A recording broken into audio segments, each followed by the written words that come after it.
سرور کونین صلی اللہ علیہ وسلم نے ارشاد فرمایا مسلمان وہ ہے جس کے ہاتھ سے بھی اور اس کی زبان سے بھی دوسرا مسلمان محفوظ رہے، فرمایا یہ مسلمان ہے۔ اب دیکھنا یہ ہے کہ ہمارے ہاتھوں سے لوگ محفوظ ہیں، ہماری زبان سے لوگ محفوظ ہیں، اگر ہے تو محفوظ، تو پھر یہ ہمارے لیے بڑی خوش نصیبی کی بات ہے کہ ہم اسلام کی نظر میں، ہم حدیث کی نظر میں، ہم قرآن کی روشنی میں اپنے آپ کو مومن کہہ سکتے ہیں۔ فرمایا جس کے ہاتھ سے دوسرا مسلمان محفوظ رہے، جس کی آنکھ سے، جس کے ہاتھ سے دوسرا مسلمان محفوظ رہے، فرمایا حقیقت میں مومن یہی ہے، مومن کہلانے کا حقدار یہی ٹھہرا۔ حضور علیہ الصلوۃ والسلام نے ارشاد فرمایا قیامت کے دن تمام حق جو لوگوں کے سلب کیے گئے، لوگوں کے حقوق دبا لیے گئے تھے، فرمایا کل قیامت کے دن اعلان ہوگا کہ آج حقوق دلوائے جائیں گے، اور جنہوں نے حقوق غصب کیے، جنہوں نے کسی کے حق کو دبایا،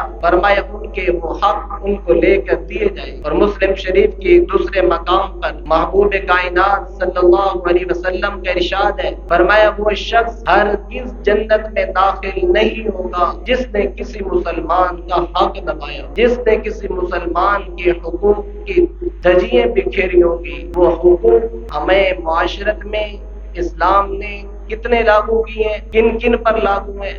والدین کے حقوق الگ ہیں، والدین کے حقوق الگ، اور والدین پر ان کی اولاد کے حقوق الگ ہیں، بیوی کے حقوق الگ ہیں، بہن بھائیوں کے حقوق الگ ہیں، ہمسایوں کے، پڑوسیوں کے حقوق الگ، رشتہ داروں کے حقوق الگ، یتیموں کے حقوق الگ اسلام نے بتلائے، یہاں تک کہ غیر مسلموں کے حقوق کے بھی پاسداری کا اللہ نے حکم دیا ہے قرآن کہ اگر کوئی غیر مسلم بھی تمہارا پڑوسی ہے، تمہارا ہمسایہ ہے، سایہ یعنی کہ ایک ہی سائے میں رہنے والا، تمہارے ہم سائے رہنے والا، تمہارے سائے میں رہنے والا، تمہاری دیوار کا سایہ جس کے گھر میں پڑ رہا ہے۔ اور مولانا زکریا کاندربی رحمہ اللہ فرمایا کرتے تھے 40 گھر تک یہ ہمسایہ شمار ہوتا ہے، تو لہٰذا یہاں تک ان لوگوں کے حقوق کی ادائیگی کیا کی گئی، اس کے بارے میں کل قیامت کے دن ضرور سوال کیا جائے گا۔ سیدنا عبداللہ ابن عمر رضی اللہ تعالیٰ عنہما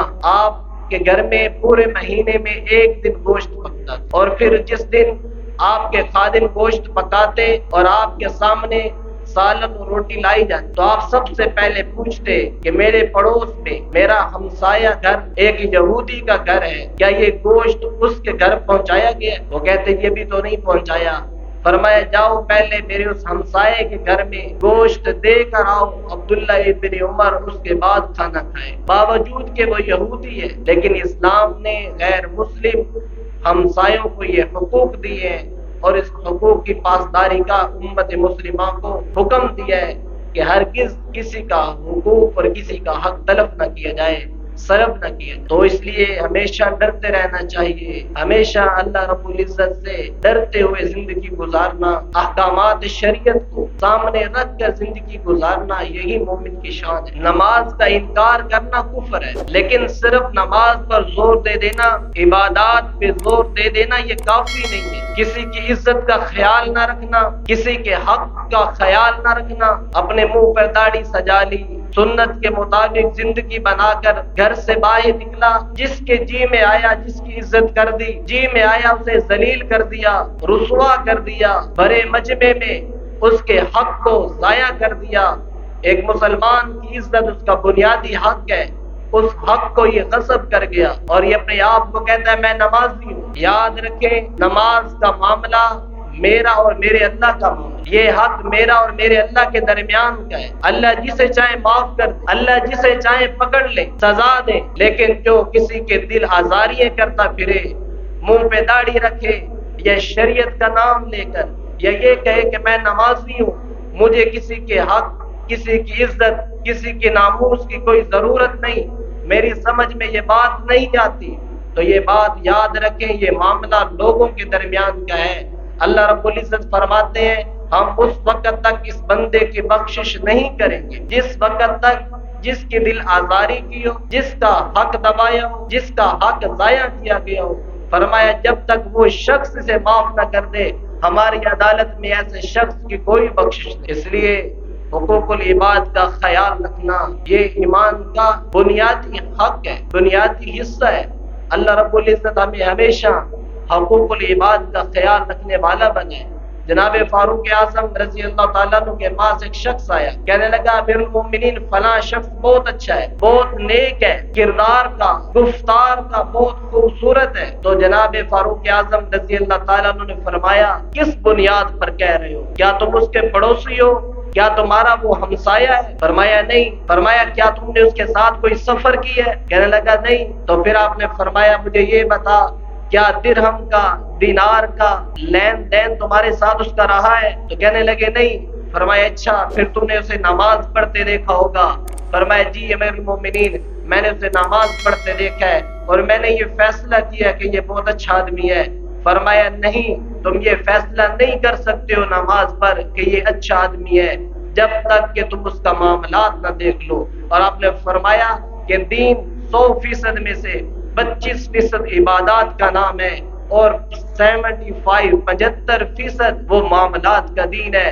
فرمایا اگر معاملات کسی کے آگے پیچھے ہیں تو اس کا معاملہ بڑا حساس ہے، خطرناک موڑ پر یہ جا رہا ہے، خطرناک قسم کا یہ سفر کر رہا ہے۔ تو اللہ رب العزت ہمیں ہمیشہ انسانیت کے، اپنے ہمسایوں کے حقوق کا خیال رکھنے والا بنائے۔ امام اعظم ابو حنیفہ رحمہ اللہ کا ایک پڑوسی تھا، ہمسایہ، وہ سارے دن کام کاج کرتا، موچی بعض روایات میں کتابوں میں لکھا گیا ہے۔ تو رات کو وہ گھر آتا تو بازار سے گوشت خریدتا اور ایک شراب کی بوتل خرید، گھر آ کر وہ گوشت کو پکاتا اور اسے بھون کر کھا لیتا، اس کے اوپر پھر شراب کو پی لیتا اور پھر شراب کے نشے میں ساری رات شور مچاتا اور شعر پڑھتا تھا کہ میں بڑا کام کا آدمی تھا۔ پنجابی میں اس کا ترجمہ کیا جائے تو وہ کہتا تھا میں بڑا کام دا بندہ ہوں، مینوں کہ ویکھے ہی نہیں، مینوں کہ پہچانے ہی نہیں۔ پھر کہتا اگر میں جنگ بندی کروں اور اگر میں جنگ کی صف میں کھڑا ہو جاؤں تو میں صف اول میں کھڑا ہونے والا مجاہد تھا، لیکن لوگوں نے مجھے پہچانا ہی نہیں۔ ابو حنیفہ رحمہ اللہ یہ باتیں ساری رات اس کی سنتے رہے۔ فرماتے ہیں ایک دن آپ کا ایک شاگرد تھا، وہ وقت کے گورنر کا سپاہی تھا، وہ اس گلی سے گزرا تو اس نے شور سنا کہ ابو حنیفہ رحمہ اللہ کے گھر کے ساتھ، اتنے بڑے وقت کے امام کے گھر کے ساتھ شراب پینے والا اتنا شور کرتا ہے رات کو، اس سے یہ گوارا نہ ہوا، اس نے اس کو پکڑا اور جیل میں ڈال دیا۔ امام ابو حنیفہ رحمہ اللہ فرماتے ہیں 2 دن تک شور سنائی نہ دیا۔ اپنے شاگردوں سے پوچھا کہ ہمارے ہمسائے کے گھر سے اب شور کی آواز نہیں آتی، کیا بات ہے؟ تو انہوں نے بتایا جسے تو پولیس والے پکڑ کے لے گئے۔ تو امام اعظم ابو حنیفہ رحمۃ اللہ علیہ تھوڑی کھڑے ہو گئے، یہ نہیں کہا کہ ہماری طرح چلو چنگو ہے مغرور اچھا ہے، بلکہ کھڑے ہوئے اور فوراً پولیس اسٹیشن پہنچے اور وہاں جا کر کہنے لگے ہمارا ایک ہمسایہ، ہمارا ایک پڑوسی آپ کی قید میں گرفتار ہے، تو ہمیں اس کی رہائی کے لیے میں آیا ہوں۔ کہا جی ہم نے آپ ہی کی وجہ سے پکڑا ہے، وہ آپ کے ساری رات کے آرام کو خراب کرتا ہے، آپ نے رات کو تصنیف اور خط و کتابت کا کام کرتے ہیں، وہ آپ کے سارے کام میں خلل ڈالتے، ہم نے تو اس کو اس لیے پکڑا تھا۔ فرمایا میرے ہی لیے چھوڑ دو پھر اسے، کہنے آپ کو اجازت ہے آپ اسے لے جا سکتے۔ ابو حنیفہ رحمۃ اللہ علیہ دروازہ جیل کا کھولا اور آپ نے فرمایا دیکھ لوگ تو تیری عزت نہیں کرتے لیکن میں تیری عزت کرنے آیا ہوں اور تو واقعی عزت کا حقدار ہے کہ تو میرا ہمسایہ اور میرا پڑوسی ہے۔ تو کہتے ہیں اس کو اس بات اور اس اخلاق اور اس کردار نے اس قدر مرغوب کیا تو کہنے لگا آج کے بعد امام صاحب میں شراب نہیں پیوں گا، آج کے بعد میں اللہ کی نافرمانی نہیں کروں گا۔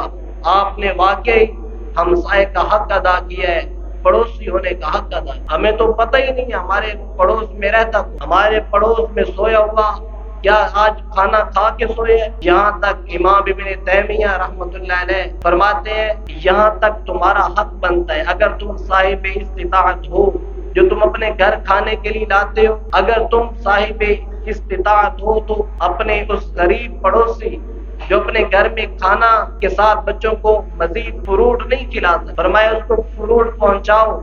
اگر یہ نہیں کر سکتے ہو تو فرمایا کوئی تھیلا لے لو یا کوئی کالے رنگ کا شاپر لو، اس کے اندر اپنے ان فروٹ کو ڈال کر گھر لے کر جاؤ تاکہ تمہارا پڑوسی دیکھے نہ، اس کا بچہ وہ دیکھے بھی نہ۔ اتنا احساس اور اتنا لحاظ رکھا گیا۔ پھر فرمایا اگر وہ پھل کھا لو اس کے بعد وہ چھلکے ایسے ہی کوڑے سٹینڈ پر نہ پھینک دو، بلکہ اسے کسی شاپر میں یا کسی تھیلے میں بند کر کے رکھو کہ کہیں تمہارے غریب پڑوسی کے بچے دیکھ کر یہ نہ کہیں کہ کاش ہمارا باپ بھی ہمارے گھر میں ایسے فروٹ لا۔ اسلام نے اس قدر رعایت رکھی ہے، تو اللہ رب العزت ہمیں ہمیشہ حقوق ہمسایوں کے، عزیز و اقارب کے، اپنے گھر والوں کے، اولاد پر یا اولاد کے حقوق والدین پر فرمایا 5 حق اولاد کے اس کے باپ پر ہے، اس کی ماں پر ہے۔ فرمایا اپنے بچے کی کسی کے سامنے بے عزتی کرنا یہ حرام قرار دیا اسلام، یعنی کہ اپنے بیٹے کو کسی کے سامنے بٹھا کر بے عزت کرنا اسے اسلام نے حرام قرار، اور اسلام نے کہا ہے کہ اپنے بیٹے کی زبردستی، بیٹی ہو یا بیٹا، اس کی زبردستی وہ شادی نہیں کر سکتا، اگر کرتا ہے تو یہ حرام کی ذمہ ہے۔ فرمایا اپنے کسی بچوں میں سے کسی ایک بچے کو وہ اپنا پسندیدہ بچہ ڈکلیئر کرتا ہے، لوگوں میں کہتا ہے یہ بہت اچھا ہے، باقی سارے نکمے ہیں، فرمایا یہ فعل اس کا حرام میں شمار کیا جاتا ہے، یعنی کبیرہ گناہ میں شمار ہوتا ہے۔ تو اس لیے تمام حقوق کو سامنے رکھ کر ہم زندگی گزارنے والے بنے، تاکہ کل قیامت کے دن ہم اللہ کی بارگاہ میں سرخرو ہو سکیں، رسوائیوں سے بچ سکیں۔ معاملات کے دین کو اور معاملات کے دین پر چلنا یہ مومن کی عین علامت ہے۔ مومن کہتے کسے ہیں؟ فرمایا جس کے کردار سے، جس کے گفتار سے، جس کے انداز سے لوگوں کو نفع حاصل ہو، لوگوں کو فائدہ حاصل ہو، فرمایا یہ اصل میں مومن کہلانے کا حقدار ہے۔ تو اللہ ہمیں معاملات میں اچھا چلنے والا بنائے۔ اگر معاملہ ہو اللہ سے تو پھر تو کچھ گنجائش بچتی ہے کہ اللہ سخی ذات ہے، اللہ فرماتے ہیں میں جسے چاہوں معاف کر دوں اور جسے چاہوں سزا دوں۔ اگر یہی معاملہ لوگوں کے ساتھ ہو تو پھر بڑا مشکل مسئلہ ہے۔ اللہ کا اعلان ہے، فرمایا ہم اس وقت تک اس شخص کو معاف نہیں کریں گے جس وقت تک جس کے ساتھ زیادتی اس نے کی، جس کا اس نے حق دبایا، جب تک وہ اسے معاف نہ کر۔ تو یہ معاملہ بڑا سنگین ہے، لوگ معاف نہیں کرتے، لوگ نہیں معاف کرتے۔ تو اس لیے ہمیشہ اس بات کا لحاظ رکھا جائے، اس بات کو سامنے رکھا جائے۔ حضور علیہ السلام نے فرمایا میری امت کا سب سے بڑا غریب آدمی کون ہے؟ صحابہ رضی اللہ تعالیٰ عنہ مجمعین نے کہا یا رسول اللہ صلی اللہ علیہ وسلم جس کے پاس مال نہ ہو، درہم اور دینار نہ ہو، وہ غریب آدمی ہے، فقیر آدمی ہے۔ فرمایا ہرگز نہیں، میری امت کا سب سے بڑا غریب آدمی وہ ہے جو کل قیامت کے دن اتنے اعمال لے آئے گا، اتنے بڑے بڑے اعمال لے کر آئے گا، اگر احد پہاڑ پر ان کے اعمال رکھ دیے جائیں تو احد پہاڑ بھی دب جائے۔ روزہ، زکوٰۃ، حج، صدقات، جہاد، تبلیغ، علم، تصوف، بہت سارا علم لے آئے، بہت سارے اعمال لے آئے گا، لیکن فرمایا سارا عمل کالعدم، حقوق العباد کی وجہ سے، حقوق العباد کی اس نے دھجیاں بے کھیر رکھی ہو، کسی پر اس نے ہاتھ اٹھایا ہوگا، کسی کو اس نے گالی دی ہوگی، کسی کی اس نے غیبت کی ہوگی، کسی پر اس نے تہمت لگائی ہوگی، کسی کو اس نے ہاتھ سے اذیت پہنچائی ہوگی، کسی پر، کسی کی زمین پر، کسی کی پراپرٹی پر اس نے ناحق قبضہ کیا ہوگا، کسی پر غلط قسم کا کیس کروایا ہوگا۔ فرمائیے سارے معاملات والے لوگ اس دن اللہ کی عدالت میں آئیں گے اور فرمائیں گے اے ہمارے رب، ہم سے ہمارا حق چھینا گیا کائنات میں، دنیا میں، ہمیں آج وہ حق لے کر دے۔ فرمایا اس دن اس شخص سے ان اعمال کے بدلے میں وہ جو اس نے لوگوں سے حق سلب کیے تھے، حق دبائے تھے، فرمایا اس سے نمازیں لے کر حق والوں کو دی جائیں، اس کے روزے لے کر حق والوں کو دیے جائیں، اس کی زکوٰۃ، اس کے صدقات، اس کے خیر کے کام لوگوں کو دیے جائیں گے۔ فرمایا لوگ لینے والے ابھی بھی کھڑے ہوں گے اور اس کی نیکیاں ختم ہو چکی ہوں گی، پھر اعلان ہوگا لوگوں کے گناہ اس پر ڈال۔ فرمایا ساری زندگی اس نے زنا نہیں کیا لیکن لوگوں کے زنا اس پر پڑے، ساری زندگی شراب نہیں پی لیکن لوگوں کی شرابیں اس پر ڈال دی جائیں، ساری زندگی سود نہیں کھایا تھا لیکن لوگوں کے سود کا گناہ اسی پر ڈال دیا جائے، ساری زندگی کبھی کسی کو اس نے یعنی کہ شرک نہیں کیا تھا، کسی پر اس نے بہتان نہیں لگایا تھا، کوئی اور غلط کام نہیں کیا تھا، فرمایا اس کردار کی وجہ سے جو لوگوں کے اس نے حق دبائے، اس بنیاد پر لوگوں کے گناہ اس پر ڈال دیے جائیں گے اور اسے منہ کے بل گھسیٹ کر جہنم میں ڈال دیا جائے گا۔ آپ علیہ السلام نے فرمایا میری امت کا سب سے بڑا غریب یہ شخص ہے، میری امت کا سب سے بڑا مفلس یہ شخص ہے۔ تو اس لیے آج بھائی بھائی دستوں کی ریبان ہے اور اپنے آپ کو ہم مسلمان ڈکلیئر کرنا اور پھر نیک ڈکلیئر کرنا یہ ہمارا ایک سٹیٹس بن چکا ہے. ہم جیسے بھی ہوں ہم لوگوں کو نیک نظر آنا چاہیے. لوگ ہمیں مجاہد کہیں, لوگ ہمیں گفتار کا غازی کہیں, لوگ کہیں کہ کمال کر دی اس نے, لیکن لوگوں کے حقوق کے معاملے میں جو آدھے دین سے بھی زیادہ ہے. احکامات پورے قرآن میں 500 آیات ہیں جو احکامات شریعت کے متعلق ہیں. باقی پورا قرآن اللہ رب العزت نے جو بیان کیا ہے اس میں معاملات کا دین بیان کیا ہے. لوگوں کے ساتھ معاملات کس طرح کرنا, لوگوں کے حقوق کا تحفظ کس طرح کرنا ہے. تو اللہ رب العزت ہمیں صحیح معنی میں مسلمان بننے والا بنائے, لوگوں کے حقوق کے پاسدار بنائے, نہ کہ اللہ ہمیں غاصب بنائے. حضرت وہب بن منبہ فرماتے ہیں بنی اسرائیل کا ایک نوجوان تھا, اس کی زندگی میں پہلے اس سے گناہ ہوتے رہے, پھر اس نے توبہ کی اور پھر ایسی توبہ کی کہ پھر 70 سال تک اللہ رب العزت کی ایسی عبادت کی, نہ رات کو سوتا تھا اور نہ دن کو, فرمایا دن کو وہ روزہ رکھتا تھا اور پوری رات عبادات کیا کرتا تھا. فرمایا نہ عمدہ کھانا کھاتا تھا نہ عمدہ لباس پہنتا تھا. لیکن جب وہ مر گیا تو کسی کے خواب میں آیا تو لوگوں نے پوچھا کہ اللہ نے تیرے ساتھ کیا معاملہ کیا, تو کہنے لگا اللہ نے میرے باقی گناہ تو معاف کر دیے, لیکن ایک دن میں ایک باغ سے گزرا تھا, اس باغ کے درخت پر میں نے ایک لکڑی کو توڑ کر مسواک کے طور پر استعمال کیا. مالک کی اجازت کے بغیر وہ لکڑی کا مالک کوئی اور تھا, وہ حق کسی اور کا تھا. میں نے ویسے توڑ کر مسواک کے طور پر منہ پر مارا بغیر اجازت کے. کہنے لگا مجھے اس وجہ سے جنت میں جانے سے روک دیا گیا اور میں اب جنت سے باہر کھڑا ہوں, اور کہا جا رہا ہے کہ وہ شخص جب مر جائے گا اور تیرے پاس یعنی کہ محشر کے میدان میں تجھ سے وہ حق وصول کرے گا, اس کے بعد تجھے جنت میں جانے کی اجازت دی جائے. اس لیے آپ علیہ الصلوۃ والسلام نے امت کے حقوق کی جو تبلیغ کی دعوت دی, اور اس دعوت کی وجہ سے اللہ رب العزت نے جو صحابہ کرام کو عزتوں سے نوازا, اس میں بنیادی کردار یہی تھا.